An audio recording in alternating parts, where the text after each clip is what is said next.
Para a turma que está com a Bíblia, abre o Evangelho de João, capítulo 14, versículo 1 e 2. Acharam? Está no amém ou na misericórdia? O Evangelho de João é fácil, né? É fácil achar. Fácil? Acharam? Tudo bem? Podemos? João 14, versículo 1. Achou? Esse versículo é para ser grifado, regrifado e regrifado. Jesus diz assim em João 14, 1: não perturbe o vosso coração. Coisa linda de escutar, difícil de cumprir. Não perturbe o vosso coração. Jesus diz que coração perturbado é a ausência de confiança nele. Coração inquieto, coração perturbado, aquela coisa que não te deixa em paz, aquela coisa que algo te incomoda, você não consegue fazer nada. Isso é a ausência de confiança em Deus. Então, se a gente só conhece esse versículo, hoje a gente faz uma conversa longa. Porque quantas situações na nossa vida a gente vai viver nessa inquietude. Ele fala que essa inquietude é porque nós queremos ter o controle das coisas e fazer com que as coisas aconteçam do jeito que a gente quer. A nossa dificuldade em se abandonar nas mãos dele.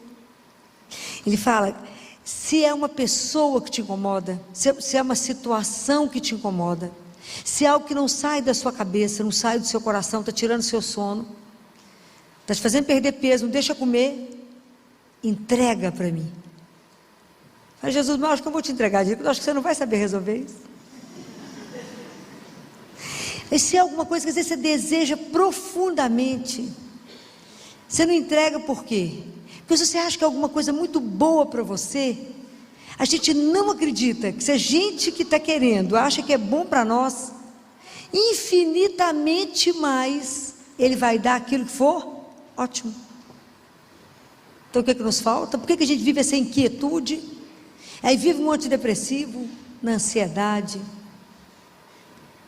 né? Come os dedos da mão, os dedos do pé, de tanta aflição na alma, aquela agonia na alma. E não perturbe o vosso coração. Por isso que eu falei que é uma frase que dá um impacto quando a gente escuta.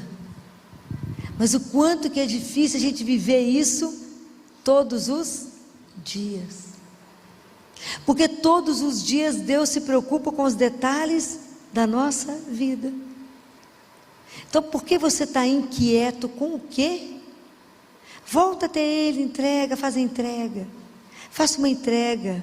Ele fala, se nenhum fio de cabelo da sua cabeça cai, se é permissão do Pai, está inquieto por quê? É impressionante. É para a gente morrer de vergonha. A gente sabe onde é que põe a mão, fala, o que é que eu faço agora? Porque Ele já desvelou que a gente está aqui, vem à missa, comunga e não confia. Se entrega, se abandona. Isso é uma experiência espetacular.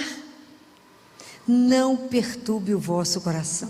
Se vocês pararem agora e pensar o que vocês tiveram durante o dia hoje, por quantas coisas vocês estiveram tumultuados, agitados, preocupados, agoniados, e resultou em quê?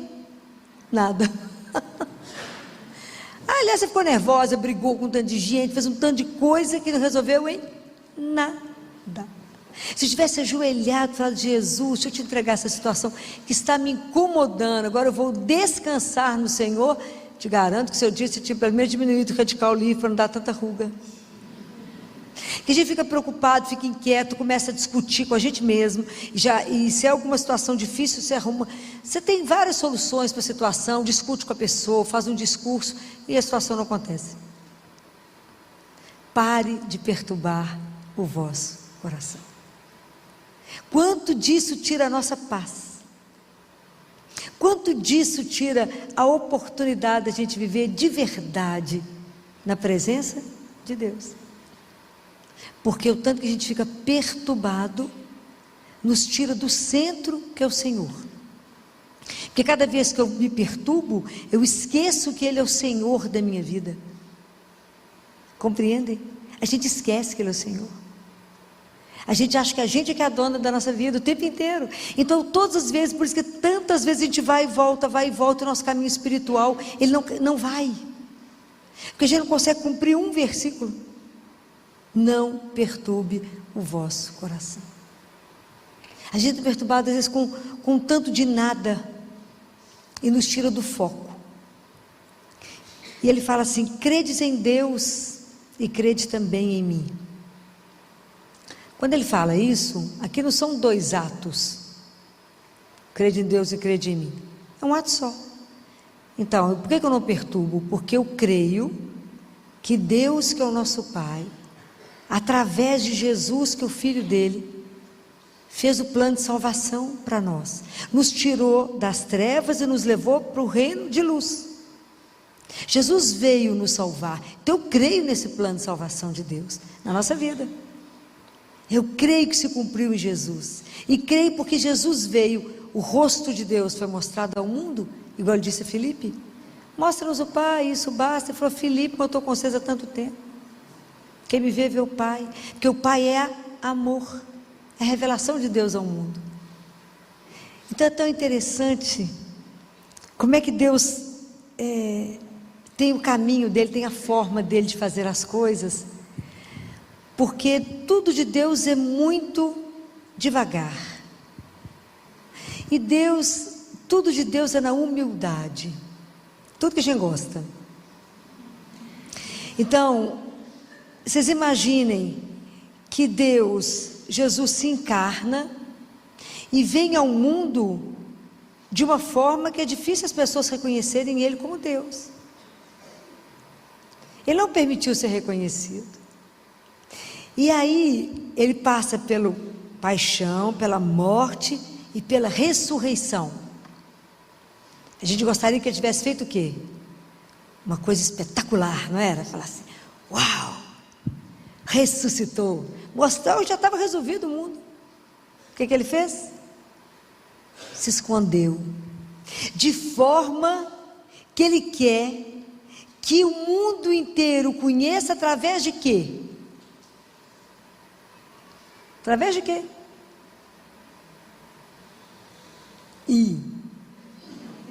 Através de quê que Jesus quer ser conhecido? Não, mas e quem é que vai revelar esse amor? Quem é que vai revelar esse amor? Muito bem. Então Deus quer que o nome dele, como é que Deus vai escrevendo a história, dentro da grande história do mundo, como é que Deus vai escrevendo a história dele tão lentamente? Porque para que o outro conheça, Ele quer que chegue através de quem? De você. Descobriram? Jesus manifestou a ressurreição, que Ele podia ter feito isso de uma forma gloriosa, de uma forma que deixar o mundo embasbacado. Não fez isso, mas Ele quer que você dê testemunho que Ele é vivo. Coisa simples, né? Porque na verdade todos os dias Ele bate a nossa porta, e se a gente abrir, tudo é devagarzinho com Deus, lentamente Ele vai permitindo que a gente veja, e à medida que eu vejo, eu dou testemunho. Aí nós vamos na carta de Pedro. Eu pôr vocês bom de Bíblia, vocês vão ver. Primeira carta de Pedro. Carta de Pedro está lá no final, quase em Apocalipse. Antes de Pedro, depois de Pedro vem João, já vem Apocalipse. Primeira carta de João. Acharam a primeira carta de Pedro? Está no Amém ou na Misericórdia? Primeira carta de Pedro, está lá, depois de Hebreus, vamos lá no finalzinho, volta de Apocalipse para trás. Apocalipse, depois são as 3 cartas de João, depois já é Pedro. Ajuda já que achar aí, ó, a carta de Pedro. Achou? Amém? Acharam a carta de Pedro? Então vocês grifam isso, que nós vamos ter que aprender isso. Primeira carta de Pedro, capítulo 2, no versículo 9. Mas vós sois uma raça eleita, um sacerdócio real, uma nação santa, o povo de sua particular propriedade. E isso estava na missa domingo. Ninguém lembra, mas estava lá. A fim de que proclameis as excelências daquele que vos chamou das trevas para a sua luz maravilhosa. Compreendeu a missão? Está aqui, vou ler de novo. Mas vós, cada um de nós, sois uma raça eleita, um sacerdócio real, uma nação santa, o povo de sua particular propriedade, a fim de que proclameis as excelências daquele que vos chamou das trevas para a sua luz maravilhosa. Então, quando a gente escuta, espero que vocês tenham tido esse impacto na missa, que quando vocês ouviram isso, esse chamado de Pedro, isso é um chamado, uma sacudida, que nos põe na consciência de que fala, eu tenho que dar testemunho, eu tenho que contar as excelências, eu tenho que proclamar as excelências daquele que me tirou da escuridão para a luz. Prestou atenção no compromisso da nossa vida? Eu tenho que parar e pensar e colocar, pensar no como é que eu estou levando a minha vida, avaliar a minha consciência e falar como é que eu estou dando testemunho desse Deus maravilhoso que fala comigo, não perturbe o vosso coração. Como é que eu posso dizer a alguém que eu posso confiar, se nem eu vivo essa confiança? Como é que eu posso proclamar que nele eu descanso? Como é que eu posso proclamar que ele é meu refúgio, minha rocha, minha segurança, se eu não confio? Eu tenho que proclamar, então eu tenho que vencer aqui, eu tenho que renovar o meu compromisso batismal, porque no batismo eu me tornei o quê? O que eu me tornei no batismo? Filho de Deus. Não pode ser esquecido. Com que dignidade eu estou caminhando como filho de Deus? Será que eu estou acertando a minha vida? Que não é uma brincadeira. A nossa vida espiritual não é um conto de carochinha. Deus é real. Que eu tenho que, diante disso aqui, resistir às tentações de Satanás, que só quer mentira, só quer me iludir com uma coisa fácil, só conversa mole, que ele é um mentiroso e não vai te levar a lugar nenhum. Vai te levar, tem um lugar. Como diz o padre Paulo, chegar no céu tem um esforço. Porque para não chegar no céu é simples, é só do jeito que a gente está, só deixar na banguela. Seu padre Paulo Ricardo, o caminho já é certo. Para chegar ao céu tem um esforço. Prestem atenção nisso, como é que eu vou dar testemunho? A fim de que proclameis as excelências. Isso é para a gente tremer. Não perturbe o vosso coração. Como que eu, que creio em Deus, posso estar sempre perturbada? Que Deus que é esse que eu creio? Porque eu posso ter que estar sempre inquieta, sempre angustiada, sempre agoniada, sempre aflita. Sabe aquele povo sempre aflito? Fala, minha filha, onde é que você anda? Que agonia de alma que é essa? Conhece Jesus? Não. É muito sério. E aí tem uma outra coisa. Quem está aqui não. Isso aqui vocês vão pensar, né? Bonitinho, tenho certeza. Pode guardar a Bíblia só para semana que vem, não. Todos os dias, pelo menos uma vez por dia, nós rezamos o Pai Nosso. Ok? Quando a gente reza o Pai Nosso, é que a gente reza automático, né? A gente solta uma primeira e não sabe o que falou.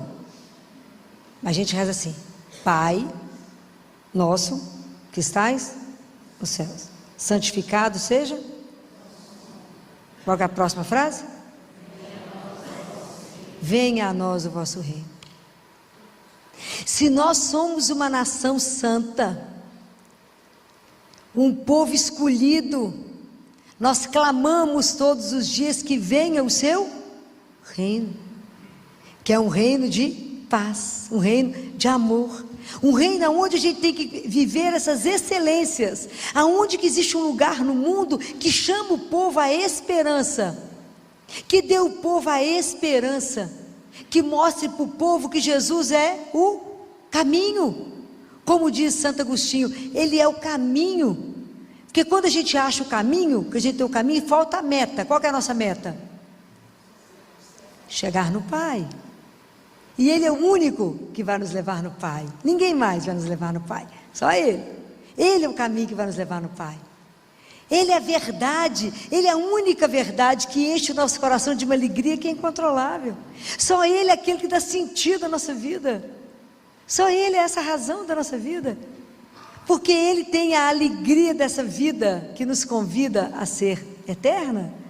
Então Ele é o caminho, a verdade e a nossa vida. Mas como é que eu vou dar testemunho dessa alegria? Como é que eu vou dar testemunho dessa esperança?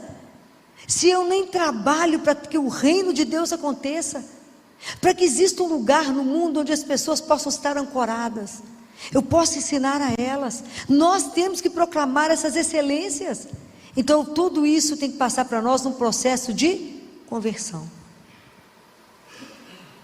Por isso que o nosso processo de conversão é tão lento, porque os Lázaros continuam existindo. Todos os dias tem Lázaro atrás de nós. Mas como é que com que fruto, né, eu vou servir a Lázaro? Como que eu vou acolher? Como é que eu vou alimentar? Como é que eu vou tirar uma fome, uma sede, agasalhar? Se não for como ele faria. As pessoas têm que ver as nossas obras sem que a gente fale e dê glórias ao Pai. A nossa vida ela tem que ser um testemunho dele. Compreendem? Mas se a gente não acordar para essa frase só, se a gente não for sacudida por essa frase, nós não saímos do lugar. Nós temos que ter um objetivo. Santa Teresa de Ávila falava assim: não se afaste daquilo que é o seu alimento, o seu remédio, que é a santa humanidade de Jesus. Não se afaste, não desgruda de Jesus. Ele é o nosso caminho, Ele nos conduz, Ele tem tudo para nós. Vocês lembram qual que é o número do salmo de domingo? Vocês vão ter que começar a prestar atenção na missa, né, gente? Era o salmo 32, em algumas bíblias o salmo 33, que fala lá no versículo 20: quanto a nós esperamos por Yahvé, Ele é o nosso auxílio, o nosso escudo. Será que de verdade Ele é o nosso auxílio? Será que de verdade nós contamos com Ele? E aí nós descansamos nele e falamos: Ele irá resolver a minha vida, Ele irá me ajudar, e eu não preciso desorientar, porque Ele cuida de mim. De verdade, vocês sentem isso para descansar no Senhor e falar: só vai acontecer o que Ele permitir, porque eu estou nas mãos dEle. Ele é o meu auxílio, Ele é o meu escudo. Nele se alegra o nosso coração. Será? Será que é nele de verdade que o nosso coração se enche de alegria? Aqui nada, filho, tem que ter alegria no monte de coisa do mundo. É impressionante. Quando eu vou falando essas frases para vocês aqui, que nós rezamos esse domingo. Talvez o padre não tenha chamado assim, né, vocês dessa forma, né, para vocês poderem prestar atenção em cada coisa que vocês estão lendo. Por isso tem que ter a Bíblia na mão, tá vendo como é que é diferente? E é o seu nome santo que confiamos. Ai, que coisa mais linda. Porque quando a gente fala o nome, quando você está muito atormentado, com tanto problema, que você fala o nome dele, você fala Jesus, isso já é uma oração. Só de você escutar o nome dele, você já não fica bamba. Não, eu já fico bamba. Fala, ele é real. Quando você está muito cansado, você olha para o lado e fala: ele está aqui, porque ele prometeu que estaria comigo, e que aonde eu for ele estará, e vai me conduzir, vai me guiar. E se eu levo para ele uma preocupação, eu falo: Jesus, olha essa situação, e ele vai me dar um retorno. Isso é encantador. Que Deus é esse que permite uma relação de tanta intimidade, que qualquer coisa que me tirar a quietude do meu coração, eu posso ir lá e contar para ele, e ele vai ter uma solução para mim, porque ele não pode abandonar aquele que confia nele. Ele vigia, né?